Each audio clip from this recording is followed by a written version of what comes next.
Welcome to Metro Matters. Today, my guest is Paul Burns. Paul is with the Louisville Free Public Library. I want to get that right. That's right. Thank you, Paul, for coming on the show. Well, thank you for having me. So, before we dig into all things library, what is your role with the I'm the library? communications director for the library, and I've been with Metro at the library for 25 years. Okay.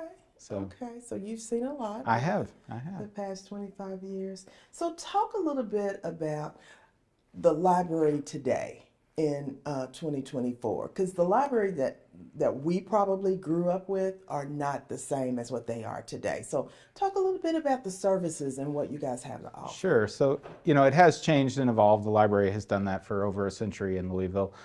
We still have books, obviously, but we're known for our programming that we have. We have programs pretty much every day at every library location. We offer maker spaces at a couple of our different libraries. Maker spaces, basically, it's a place where you go to learn how to make different things. So we might have a glow forged laser cutter at the Northeast Library, for instance. We have sewing machines, we have 3D printers, things like that. So we get people that come in to do some arts and crafts things that they don't have the equipment at home to do. They come into the library and do those things. And so if someone wanted to use some of that equipment, tell me how that would happen. Do you have to rent it? Do you have to reserve it? What do you do? Sure. So And yes. on top of that, is it only at the main library or do you have them at your satellite? So we have them at the Northeast Regional and the South Central Regional Libraries, which South Central is in Okolona, Northeast is in Linden. Okay. We are currently in the process of redesigning the main library, and once that construction project is finished, we will have those things at Maine as well, but not quite yet. But you can go to our website, lfpl.org, and look up makerspaces, and there's a reservation form on there that you can fill out and reserve a time to go and use that equipment. It's all free, which is the great thing about the library. Just have to have a library card? No, Or? not to do that, you don't. Oh, So okay. yeah, so most of the services that you can just come in and engage with at the library, you don't have to have a library card. So you can come in and use computers. You can come sit down and read a book. You can attend a program. None of those things require a library card. Just to check out materials and take things home is the only thing that we require library cards for. But talk about a little bit about library cards. Yeah. Because that is a great way to come in and get resource materials, books, check out stuff. So what does a person need to have in order to get a library card? Sure. So you have to live, work, own property, or go to school in Jefferson County to qualify for a Louisville Free Public Library card.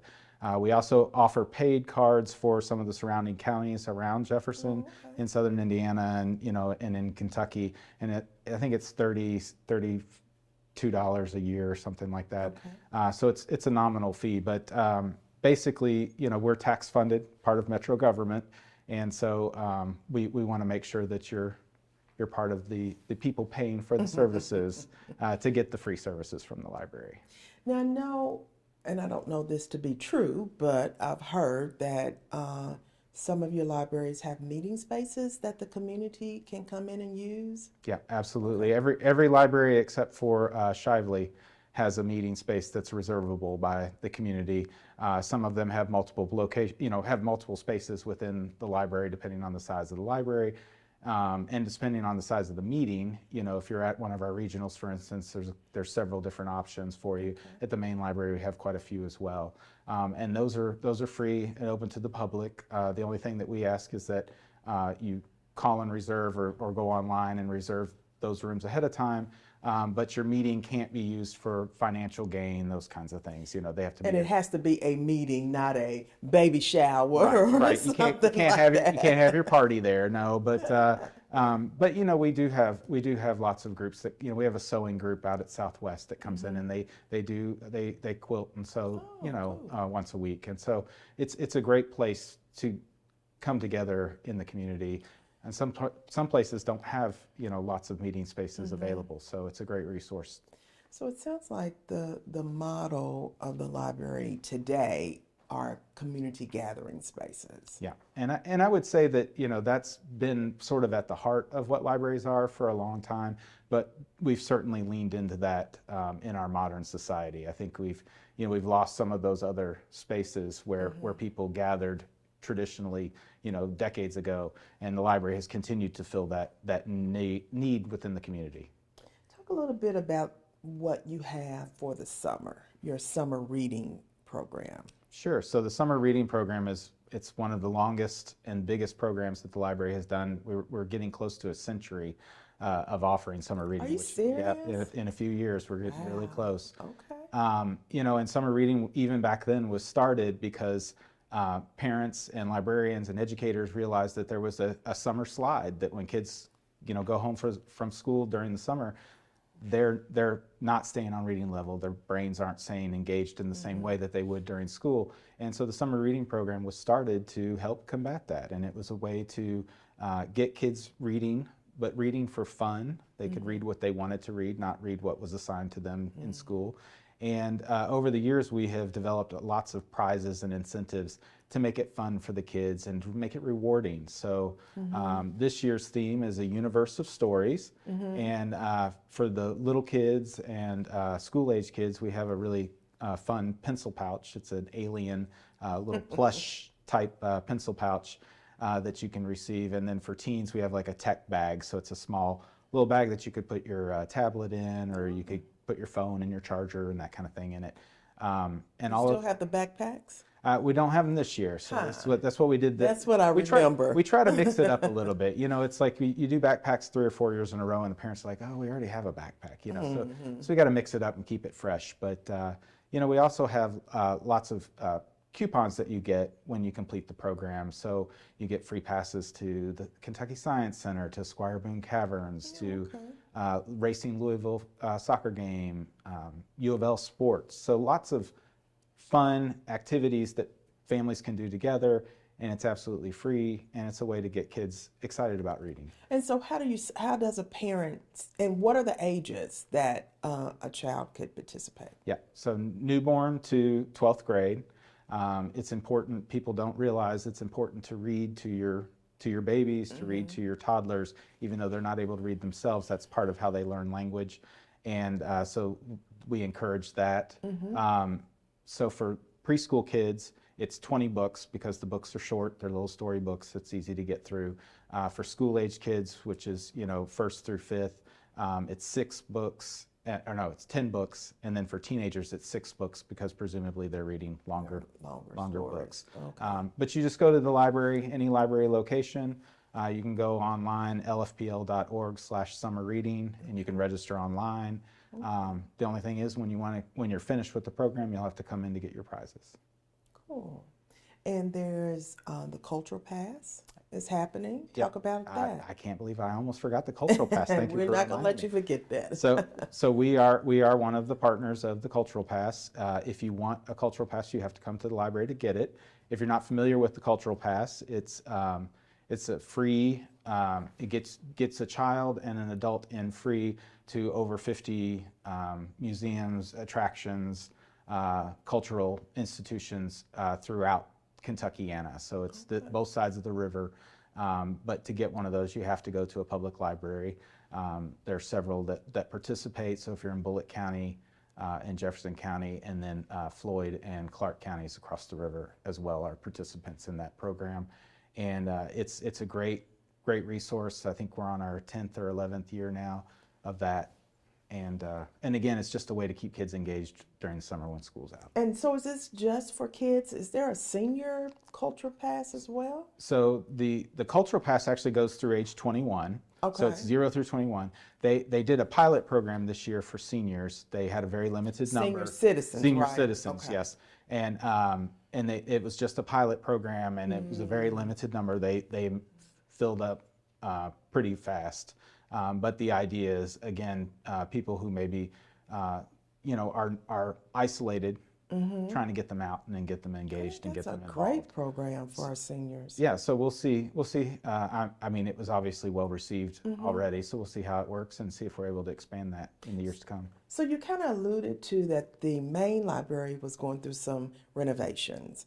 And so talk a little bit about, because I believe the library has a huge capital projects going on, not just one. We have 4 of them going on simultaneously. Thanks to American Rescue Plan dollars that were allocated by Metro Council, and also some capital funds from the city, and then recently capital funding from the state. We are going to, let me get them all right here. So the Portland Library is currently closed. We're doing construction on it. We're expanding the Portland Library. It's one of our original Carnegie libraries. We're more than doubling the size of that location as part of this capital project campaign. The Parkland Library, which is again an original Carnegie library, but has been closed as a library since 1986. Is going to reopen. That project is more than halfway through now, and we're getting closer. I was actually took a tour today, and it's just looking fantastic. So very excited about that. The Fern Creek Library, which was closed in 2019 due to budget cuts, they're going to get a brand new 18,000 square foot. Where's that located? It's right next to Fern Creek High School. It's on Fern Creek Road. Okay. So there was a very popular dentist orthodontist office, and she retired and sold the property, and so it's going to be right there. But yeah, we're very excited about that one. We're still in the construction design phase right now, but hope to be breaking ground soon in the next couple months. And then the main library, we're going to be doing the main library in phases, but it's a huge library. We have big dreams for what we want it to become, to really be the central hub of the library again, and kind of be that shining star. So more to come on that, but very excited. So all of these projects, once they come online, talk a little bit about how, they will they all kind of work? Do you all have the same programs within all of the libraries? So if there's whatever program is at the main library, are they at these other libraries as well? Or do the satellite libraries kind of do their own programming? It's a little bit of both. Okay. So we certainly have some programs that are primarily, at the main library. For instance, we have an author series that we do annually. Those are always at the main library. The South Central Regional Library has the Collider Artist in Residence program that has been funded by Councilwoman Flood since we opened. So those art workshops and those things that happen are going to happen at South Central. So we have certain things that are sort of signature to some of the branches, but then we have other programs that are going to be offered system-wide. So we have weekly story times for little ones. Every location does that every week. We have computer classes at some of our locations. We have book discussion groups at every location. So there are certainly programs that are going to be offered throughout the community. And then we're adding more maker spaces, as I talked about. Parkland's going to have one and Portland's going to have one. So we're trying to add some of those kinds of things in different parts of the community so that everybody has an opportunity to experience them, even if you're limited by transportation.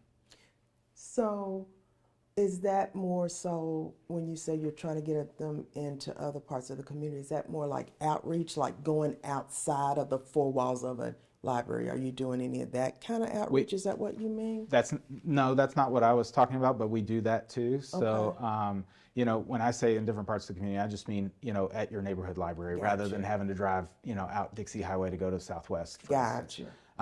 But we do lots of outreach as well, primarily with our bookmobiles. We have an adult bookmobile that visits, senior living centers and those kinds of places.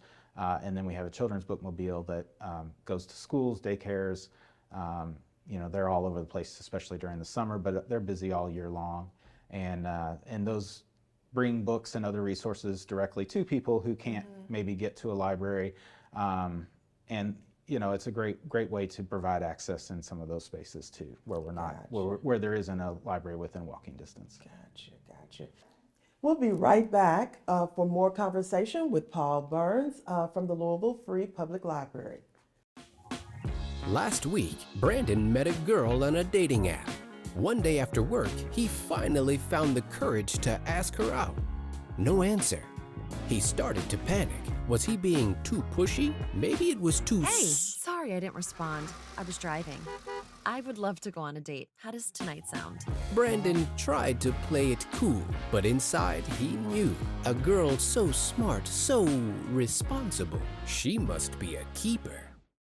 So, Paul, before we went on break, we were talking about your capital campaign. And was there anything else that you wanted to add to that? There was. I would be remiss in mentioning that as part of all of this great public funding that we've gotten for these projects, our Library Foundation, which is a charitable organization that supports our efforts, is in the midst of a capital campaign as well to help supplement those public dollars with private donations. So they actually initially pledged to raise $5 million towards those projects. They were able to do that, and so they have since upped their pledge to $8 million. So they're raising an additional $3 million. We recently had a grant announcement from the James Graham Brown Foundation, and so we have a community challenge match going on right now. So James Graham Brown's going to do half of that, so $1.5 million. They're going to match. So we're just asking all citizens in the area, if they want to make a donation to help support one of these projects. And how would they do that? Visit the Library Foundation's website, lfplfoundation.org, or you can come to the library's website and there's a link on there as well. Perfect. Thank you. Absolutely. So we talked about the summer reading program, we've talked about the cultural pass, talked about some of the other programs that the libraries offer.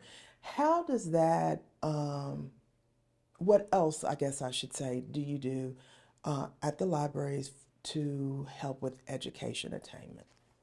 Libraries, in addition to being that community convening space, we have a long tradition of supporting educational efforts in the community, not just reading, and we take that that role very seriously. So, school's starting, it's going to be right around the corner.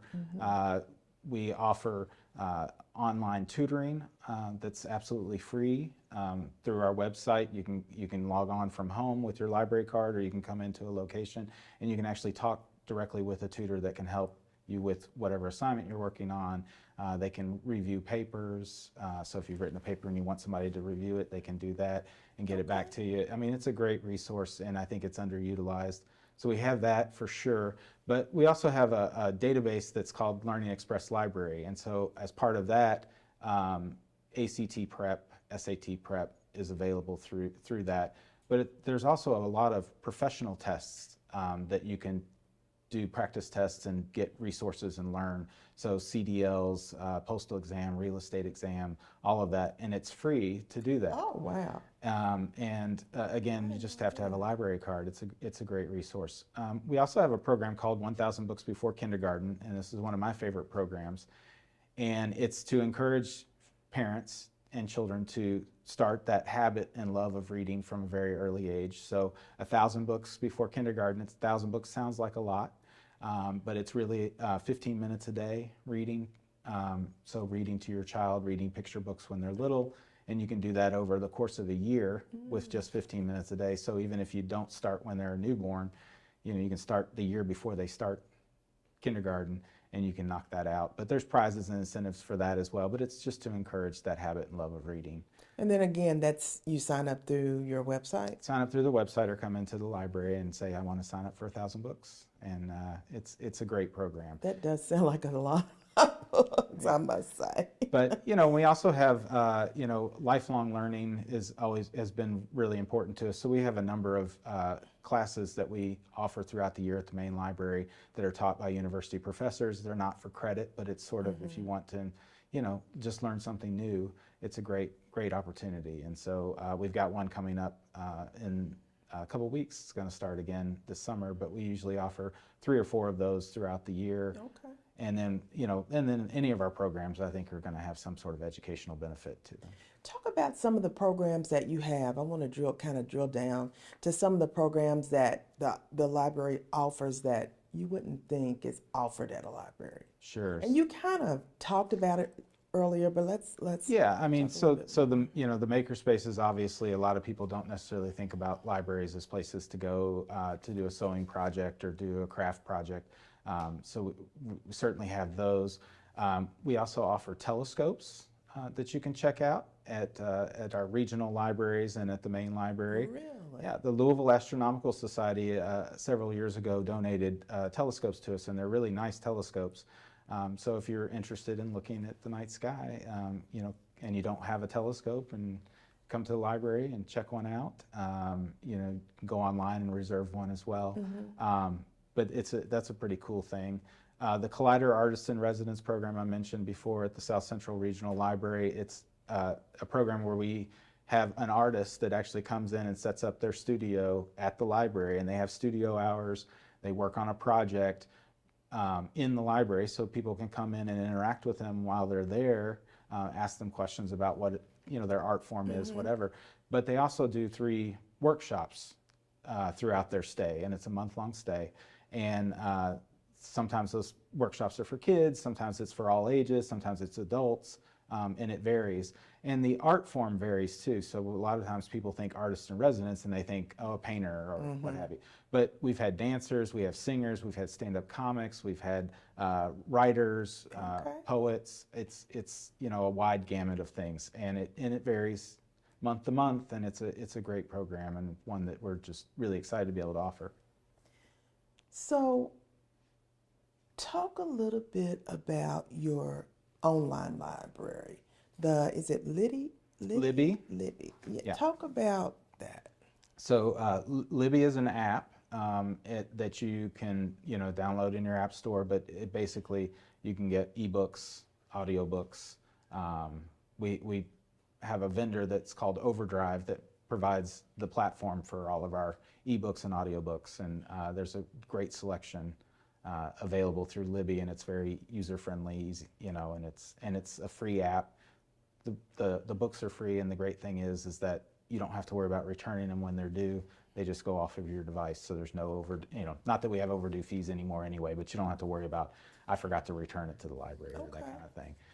But we also have another app called Hoopla, and Hoopla has, they have movies and popular movies and TV shows and things. So you can stream those on your devices or on your TV. So that's another one that people probably may not think of the library, but it's just another way to deliver the same things that we've been delivering. We've long had DVDs and CDs and things like that, and so we're just adapting with the times. So is there a way, do you guys have a newsletter or anything like that someone could subscribe to that would keep them updated on Hoopla and Libby and all the many things that Yes, you guys do? We do. We have email newsletters that you can sign up for through our website, lfpl.org.